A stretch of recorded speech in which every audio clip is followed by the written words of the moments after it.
ఓం శాంతి. July 6వ తారీఖు 2025. అవ్యక్త బాబ్దాదా రివైజ్ కోర్స్ 18/1/2006 మధువనము. ఈరోజు అవ్యక్త మహావాక్యాలు బాబా చెప్తున్నారు. సంకల్పాలు, సమయము మరియు మాటల యొక్క పొదుపు స్కీమ్ ద్వారా సఫలతా మహోత్సవాన్ని జరుపుకోండి. నిరాశలో ఉన్న ఆత్మలలో ఆశాదీపాన్ని వెలిగించండి. ఈరోజు స్నేహం యొక్క రోజు. నలువైపులా ఉన్న పిల్లలందరూ స్నేహసాగరినిలో ఇమిడిపోయి ఉన్నారు. ఈ స్నేహము సహయోగులుగా తయారు చేసేటటువంటిది. స్నేహము అన్ని ఇతర ఆకర్షణల నుండి దూరం చేసేటువంటిది. స్నేహము యొక్క వరదానము పిల్లలైన మీ అందరి జన్మ యొక్క వరదానము. స్నేహములో పరివర్తన చేయించే శక్తి ఉంది. ఈ రోజున నలువైపులా 2 రకాల పిల్లలను చూశారు. అందరూ లవ్లీ పిల్లలే, కానీ ఒకరు లవ్లీ పిల్లలు, మరొకరు లవ్లీనమై ఉన్న పిల్లలు. లవ్లీనమై ఉన్న పిల్లలు ప్రతి సంకల్పములో, ప్రతి శ్వాసలో, ప్రతి మాటలో, ప్రతి కర్మలో స్వతహాగానే తండ్రి సమానముగా సహజముగా ఉంటారు. ఎందుకని?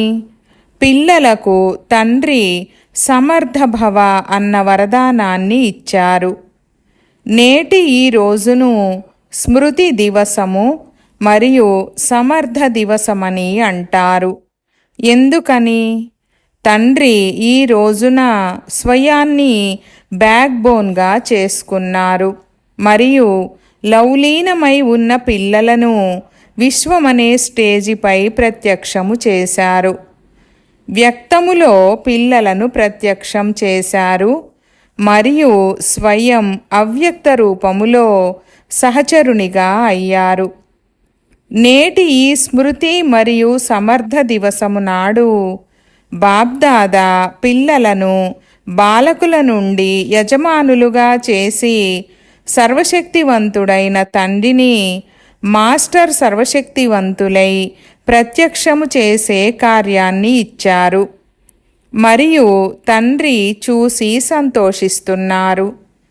ఎందుకంటే యథాయోగము తథాశక్తితో పిల్లలందరూ తండ్రిని ప్రత్యక్షము చేసే కార్యములో అనగా విశ్వకళ్యాణము చేసి విశ్వ పరివర్తన చేసే కార్యములో నిమగ్నులై ఉన్నారు.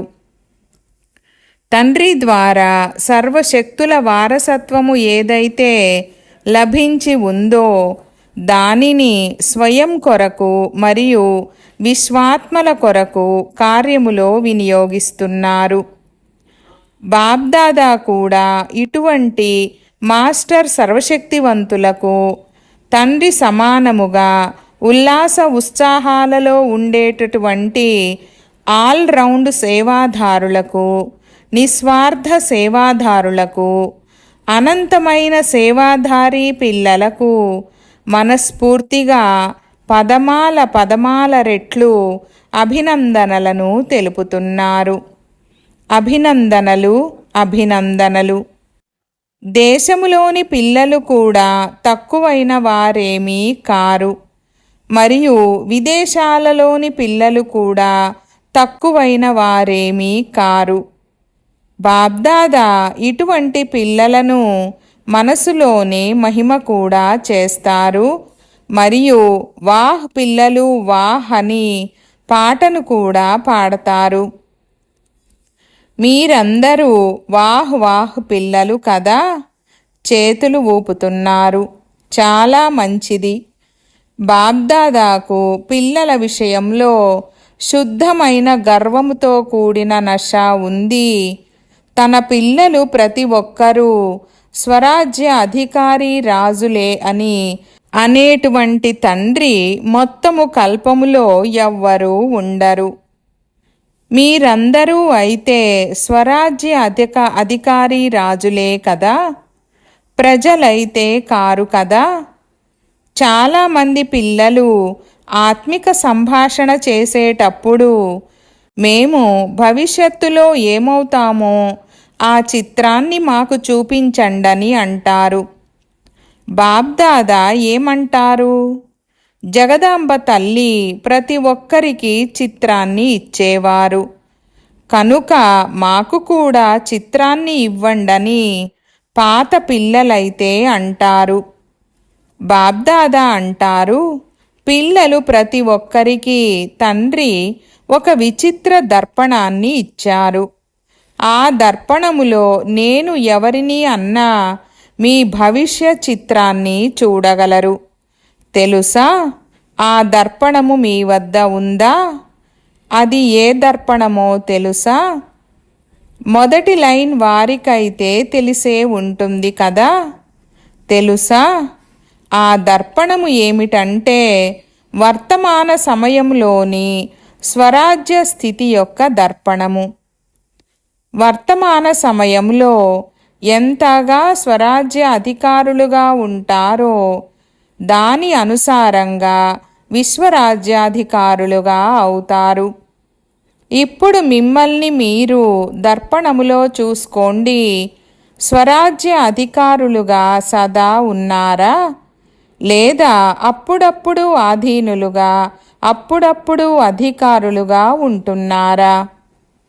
ఒకవేళ అప్పుడప్పుడు ఆధీనులుగా, అప్పుడప్పుడు అధికారులుగా అవుతున్నారంటే ఒకసారి కళ్ళు మోసగిస్తాయి, ఒకసారి మనసు మోసగిస్తుంది, ఒకసారి నోరు మోసగిస్తుంది, ఒకసారి చెవులు కూడా మోసం చేసేస్తాయి. వ్యర్థమైన విషయాలను వినాలనే అభిరుచి కలుగుతుంది. ఇలా ఒకవేళ ఏ కర్మేంద్రియమైనా మోసం చేస్తుందంటే, పరవశులుగా చేస్తుందంటే దాన్ని బట్టి నిరూపణ అవుతుంది తండ్రి ద్వారా సర్వశక్తులు ఏవైతే వరదానంగా లభించాయో లేక వారసత్వంగా లభించాయో ఆ కంట్రోలింగ్ పవర్, రూలింగ్ పవర్ లేవు అని రుజువవుతుంది. కనుక ఆలోచించండి, ఎవరైతే స్వయముపైనే పరిపాలన చేయలేకపోతున్నారో వారు విశ్వాన్ని ఎలా పరిపాలించగలరు? మీ వర్తమాన స్థితిని స్వరాజ్య అధికారి దర్పణములో చెక్ చేసుకోండి. దర్పణమైతే అందరికీ లభించింది కదా. దర్పణము లభించింది అంటే చేతులెత్తండి.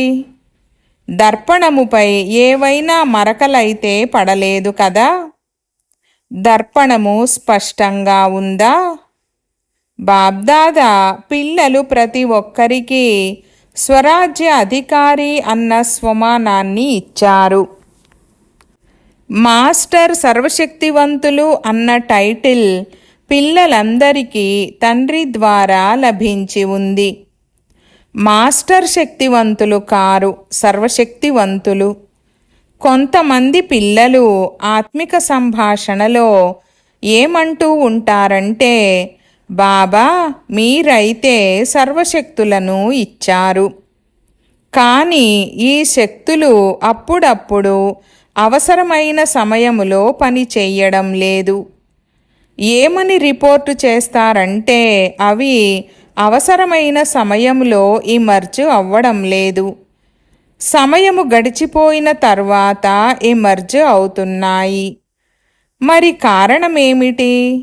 ఏ సమయంలో ఏ శక్తిని ఆహ్వానిస్తారో ఆ సమయంలో చెక్ చేసుకోండి. నేను యజమాని అనే సీటుపై సెట్ అయి ఉన్నానా? ఒకవేళ ఎవరైనా సీటుపై సెట్ అయి లేకపోతే సీటు లేని వారి ఆర్డర్ను ఎవ్వరూ పాటించరు. నేను స్వరాజ్య అధికారిని, మాస్టర్ సర్వశక్తివంతుడిని, తండ్రి ద్వారా వారసత్వానికి మరియు వరదానానికి అధికారిని. ఈ సీటుపై సెట్ అయి అప్పుడు ఆర్డర్ చేయండి. ఏం చేయను, ఎలా చేయను అవ్వడం లేదు. సీటు నుండి కిందికి దిగి కూర్చొని ఆర్డర్ చేస్తే మరి ఎలా పాటిస్తాయి? ఈ కాలంలో కూడా ఒకవేళ ఎవరైనా ప్రధానమంత్రి ఉన్నారనుకోండి, వారు సీట్లో ఉంటే అందరూ పాటిస్తారు. కానీ సీటు నుండి దిగిపోయారు అంటే ఎవరైనా పాటిస్తారా? మరి చెక్ చేసుకోండి, సీటుపై సెట్ అయి ఉన్నానా? అధికారిగా అయ్యి ఆర్డర్ చేస్తున్నానా? తండ్రి పిల్లలు ప్రతి ఒక్కరికి అథారిటీని ఇచ్చారు. ఇది పరమాత్మ అథారిటీ. ఈ అథారిటీ ఆత్మ నుండి లభించినదేమీ కాదు. మహాత్ముల అథారిటీ లభించలేదు. ఇది పరమాత్మ అథారిటీ. కనుక అథారిటీ మరియు అధికారము అన్న ఈ స్థితులై ఏ శక్తినైనా ఆర్డర్ చేయండి. అది జీ హజూర్ అని అంటుంది. సర్వశక్తుల ముందు ఈ మాయ, ప్రకృతి, సంస్కారాలు, స్వభావము అన్నీ దాసీగా అయిపోతాయి. యజమాని ఏమైనా ఆర్డర్ చేయండి అని అవి యజమాని అయినా మీ కొరకు ఎదురుచూస్తాయి. ఈరోజు సమర్థ దివసము కదా, కావున పిల్లల్లో ఏ ఏ సమర్థతలున్నాయి అన్నదానిని బాబ్దాదా రివైజ్ చేయిస్తున్నారు, అండర్లైన్ చేయిస్తున్నారు. అవసరమైన సమయంలో శక్తిహీనులుగా ఎందుకు అయిపోతారు?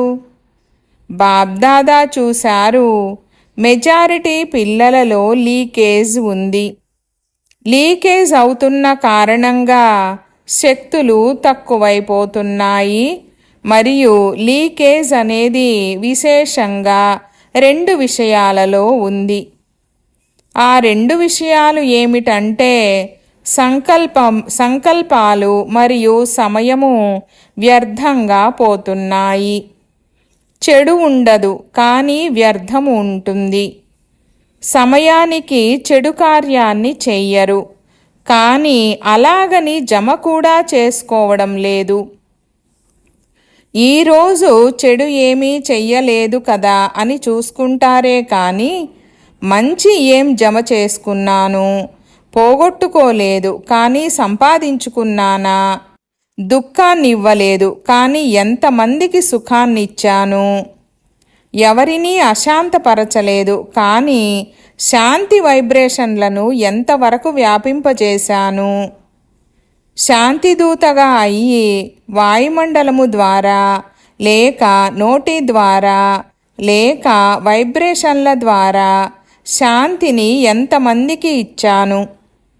ఎందుకంటే ఈ కొద్ది సమయమే పురుషోత్తమ కళ్యాణకారి సమయమని, జమ చేసుకునే సమయమని మీకు తెలుసు. ఇప్పుడు లేకుంటే మరెప్పుడూ ఉండదు. ఇది ప్రతి ఘడియ గుర్తుండాలి. అయిపోతుందిలే, చేసేస్తాంలే, ఇలా కాదు.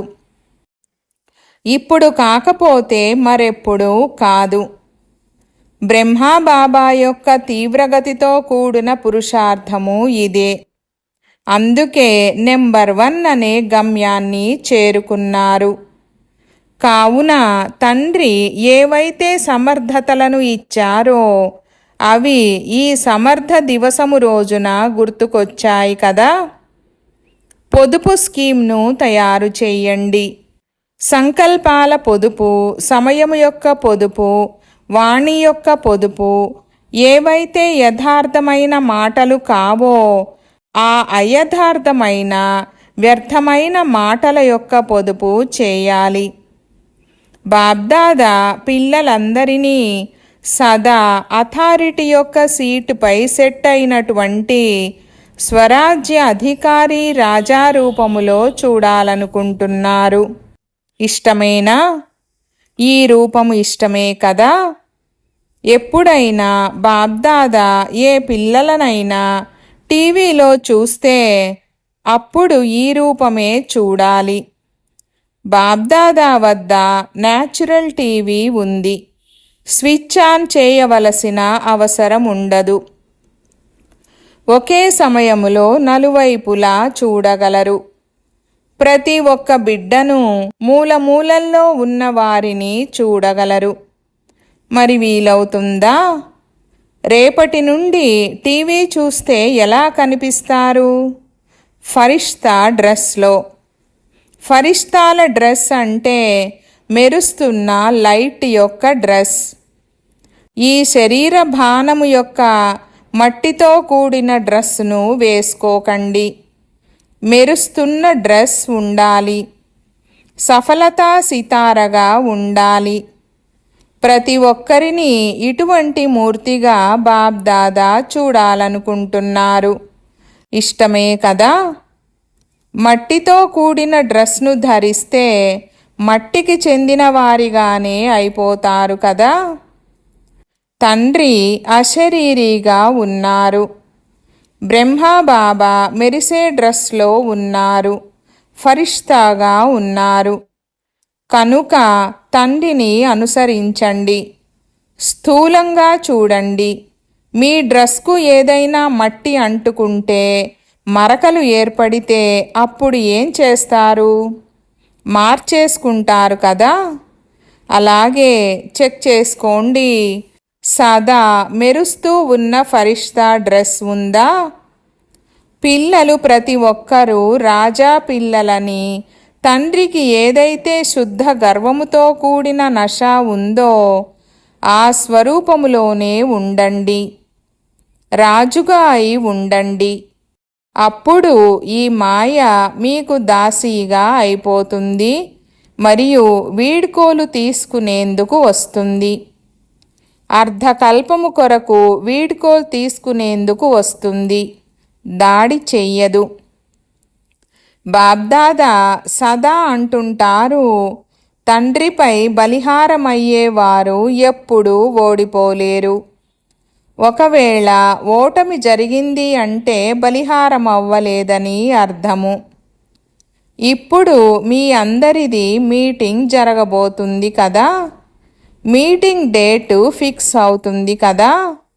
మరి ఈసారి బాబ్దాదా కేవలం సేవా ప్లాన్ల యొక్క మీటింగులు మాత్రమే చూడాలనుకోవడం లేదు. సేవా ప్లాన్లను కూడా తయారు చేయండి.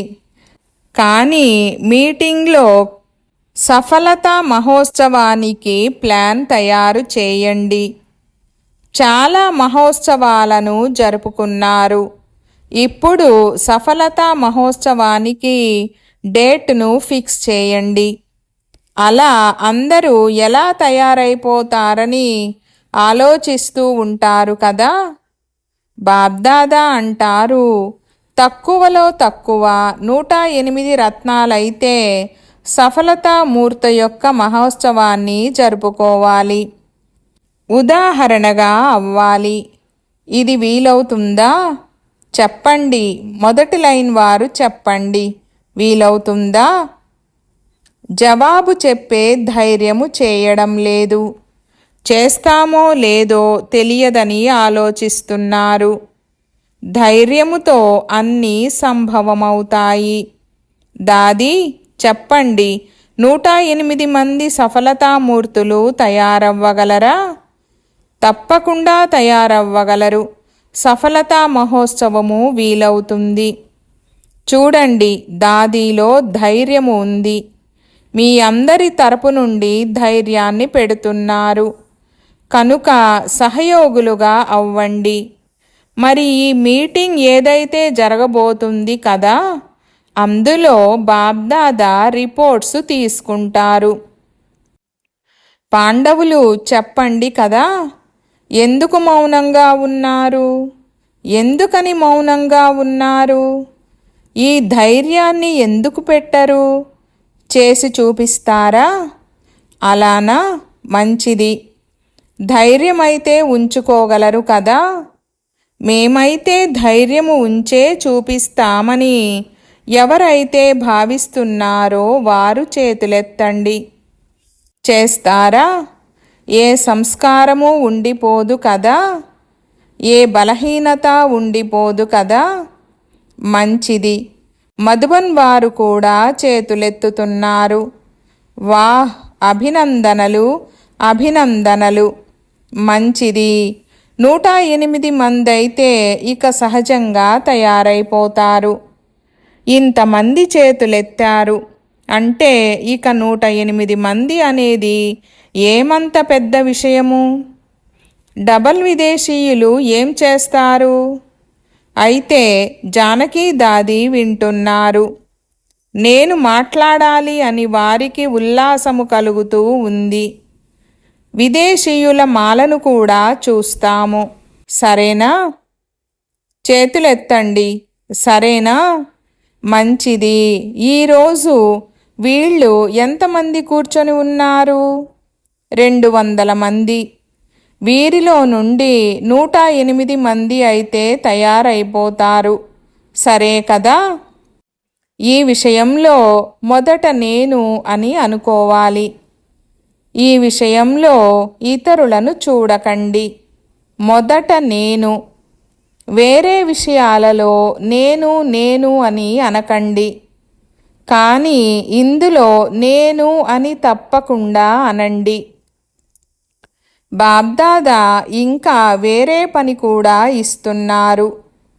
ఈరోజు సమర్థ దివసము కదా, కనుక మీరు సమర్థులు. బాబ్దాదా ఒక విచిత్రమైన దీపావళిని జరపాలనుకుంటున్నారు. మీరైతే దీపావళిని చాలాసార్లు జరుపుకున్నారు. కానీ బాబ్దాదా విచిత్రమైన దీపావళిని జరపాలని అనుకుంటున్నారు. వినిపించాలా? మంచిది. వర్తమాన సమయాన్ని అయితే చూస్తూనే ఉన్నారు. రోజురోజుకు నలువైపులా గల మనుష్యాత్మలలో నిరాశ ఎంతగానో పెరుగుతూ ఉంది. కనుక మనసా సేవ అయినా చెయ్యండి, వాచా సేవ అయినా చెయ్యండి, సంబంధ సంపర్కంలోని వారి సేవైనా చెయ్యండి. కానీ బాబ్దాదా నిరాశకు లోనయ్యున్న మనుషులలో ఆశాదీపాలను వెలిగించాలని కోరుకుంటున్నారు. నలువైపులా మనుష్యాత్మల మనసులలో ఆశాదీపాలు వెలగాలి. ఈ ఆశాదీపాల దీపావళిని బాబ్దాదా చూడాలనుకుంటున్నారు. వీలవుతుందా? ఇప్పుడు విశ్వ పరివర్తన ఇక జరిగిపోయినట్లే, స్వర్ణిమ ప్రభాతము వచ్చేసినట్లే అని వాయుమండలములో తక్కువలో తక్కువ ఈ ఆశాదీపాలు వెలగాలి. ఏమీ జరగదు, ఏమీ జరగదన్న నిరాశ సమాప్తమైపోవాలి. ఆశాదీపాలు వెలగాలి. చెయ్యగలరు కదా? ఇదైతే సహజమే కదా, లేక కష్టమా? సహజమేనా? ఎవరైతే చేస్తారో వారు చేతులెత్తండి. చేస్తారా? ఇంతమంది అందరూ దీపాలను వెలిగిస్తే దీపావళి అయితే జరిగిపోతుంది కదా. వైబ్రేషన్లను ఎంతగా శక్తిశాలిగా చేసుకోండి అంటే వాళ్లకు ఎదురుగా చేరుకోలేకపోవచ్చు. కానీ లైట్ హౌస్ మైట్ హౌస్గా అయ్యి దూరాల వరకు వైబ్రేషన్లను వ్యాపింపచేయండి. సైన్స్ అనేది లైట్ హౌస్ ద్వారా దూరాల వరకు లైటును ఇవ్వగలిగినప్పుడు మరి మీరు వైబ్రేషన్లను వ్యాపింపచేయలేరా? చెయ్యాల్సిందే అని కేవలం దృఢ సంకల్పాన్ని చెయ్యండి. బిజీ అయిపోండి. మనసును బిజీ పెట్టుకుంటే స్వయానికి కూడా లాభము మరియు ఆత్మలకు కూడా లాభము జరుగుతుంది. విశ్వ కళ్యాణము చెయ్యాల్సిందే అని నడుస్తూ తిరుగుతూ దీనినే వృత్తిలో పెట్టుకోండి. ఈ వృత్తి వాయుమండలాన్ని వ్యాపింపజేస్తుంది. ఎందుకంటే సమయం అనేది అకస్మాత్తుగా వస్తుంది. మీరు మాకు ఎందుకు చెప్పలేదని మీ సోదర సోదరీలు ఫిర్యాదు చేసే విధంగా జరగకూడదు. కొందరు పిల్లలు అంతిమ సమయానికల్లా చేసేస్తామని అనుకుంటారు. కానీ అంతిమము కల్లా చేసినా కూడా మీపై ఫిర్యాదు చేస్తారు. మాకు కొద్ది సమయం ముందు చెప్పుంటే ఎంతో కొంత తయారు చేసుకునేవాళ్ళము కదా అని ఈ ఫిర్యాదు చెప్తారు. అందుకే ప్రతి సంకల్పములో బాబ్దాదా స్మృతి ద్వారా లైట్ను తీసుకుంటూ ఉండండి. లైట్ హౌస్గా అయ్యి లైట్ను ఇస్తూ ఉండండి. సమయాన్ని వృధా చేయకండి. చాలా యుద్ధము చేస్తున్నారన్నది బాబ్దాదా చూసినప్పుడు బాబ్దాదాకు మంచిగా అనిపించదు. మీరు మాస్టర్ సర్వశక్తివంతులు, మరి యుద్ధము చేస్తున్నారా? కనుక రాజుగా అవ్వండి, సఫలతామూర్తులుగా అవ్వండి. నిరాశను సమాప్తము చేసి ఆశాదీపాలను వెలిగించండి. అచ్చా, నలువైపుల నుండి పిల్లల స్నేహపూర్వకమైన స్మృతి యొక్క మాలలైతే ఎన్నో చేరుకున్నాయి. స్మృతులను పంపిన వారిని బాబ్దాదా సన్ముఖముగా చూస్తూ స్మృతికి జవాబుగా మనస్పూర్వకమైన ఆశీర్వాదాలను, మనస్పూర్వకమైన ప్రేమను ఇస్తున్నారు.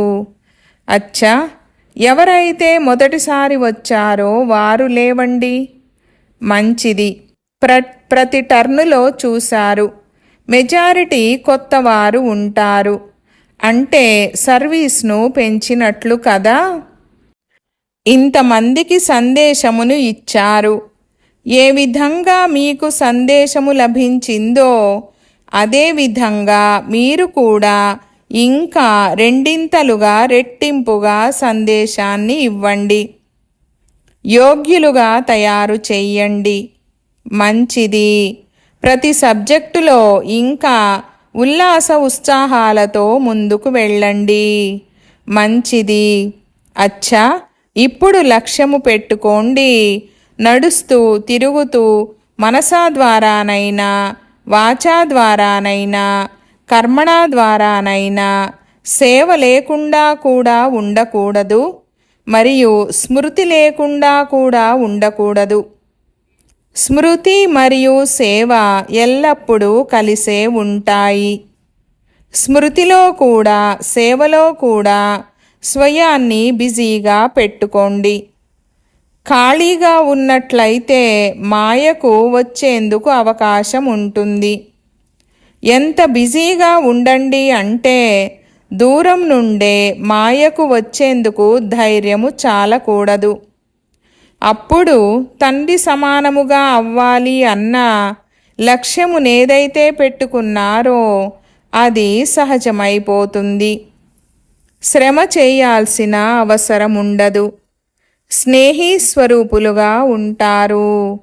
అచ్చా, బాబ్దాదా నయనాలలో ఇమిడి ఉన్న ప్రకాశ రత్నాలైన పిల్లలకు, తండ్రి యొక్క సర్వసంపదలకు అధికారులైన శ్రేష్ఠ ఆత్మలైన పిల్లలకు సదా ఉల్లాస ఉత్సాహాలనే రెక్కలతో ఎగురుతూ ఉండే మరియు ఎగిరింపజేస్తూ ఉండే మహావీరులు, మహావీరనీలు అయిన పిల్లలకు, ఒక్క తండ్రే ప్రపంచమనే ఈ తపనలో నిమగ్నమై ఉండే లౌలీన పిల్లలకు, లౌలీనం అవ్వడం అంటే తండ్రి సమానంగా సహజంగా అవ్వడమనే ఇటువంటి ప్రియమైన మరియు లౌలీన పిల్లలకు ఇరువురికి చాలా చాలా పదమాల రెట్ల ప్రియ స్మృతులు మరియు నమస్తే. ఈ విధంగా తయారు చేసేటటువంటి బాబ్దాదాకు పిల్లల యొక్క పదమాల రెట్ల ప్రియ స్మృతులు మరియు నమస్తే నమస్తే బాబా నమస్తే. వరదానము: తమ ప్రతి కర్మ లేక విశేషత ద్వారా దాత వైపుకు సూచించే సత్యమైన సేవాధారి భవ. వివరణ: సత్యమైన సేవాధారి ఏ ఆత్మకైనా సహయోగాన్ని ఇస్తారు, కానీ స్వయంలో చిక్కుకునేలా చేయరు. వారు అందరి కనెక్షన్ను తండ్రితో జోడిస్తారు. వారి ప్రతి మాట తండ్రి స్మృతిని ఇప్పించేదిగా ఉంటుంది. వారి ప్రతి కర్మలో తండ్రి కనిపిస్తారు. నా విశేషత కారణంగా వీరు నాకు సహయోగులుగా ఉన్నారు అన్న సంకల్పం కూడా వారికి రాదు. ఒకవేళ మిమ్మల్ని చూశారు, తండ్రిని చూడలేదు అంటే అది సేవ చేసినట్లు కాదు, తండ్రిని మరపింపజేశారు. సత్యమైన సేవాధారి సత్యము వైపుకు అందరి సంబంధాన్ని జోడిస్తారు, స్వయముతో కాదు. స్లోగన్: ఏ రకమైన అర్జీనైనా వేసేందుకు బదులుగా సదా సంతుష్టంగా ఉండండి. ఈరోజు అవ్యక్త ప్రేరణ పాయింట్: సంకల్పాల శక్తిని జమ చేసుకొని శ్రేష్ఠ సేవకు నిమిత్తులుగా అవ్వండి. శ్రేష్ఠ భాగ్యపు రేఖను గీసుకునేందుకు ఆధారము శ్రేష్ఠ సంకల్పాలు మరియు శ్రేష్ఠ కర్మలు. ట్రస్టీ ఆత్మ కావచ్చు, సేవాధారి ఆత్మ కావచ్చు, ఇరువురు ఈ ఆధారం ద్వారానే నెంబరు తీసుకోగలరు. ఇరువురికి భాగ్యము తయారు చేసుకోవడానికి పూర్తి ఛాన్సు ఉంది. ఎవరు ఎంత భాగ్యం తయారు చేసుకోవాలనుకుంటే అంత చేసుకోవచ్చు. ఓం శాంతి.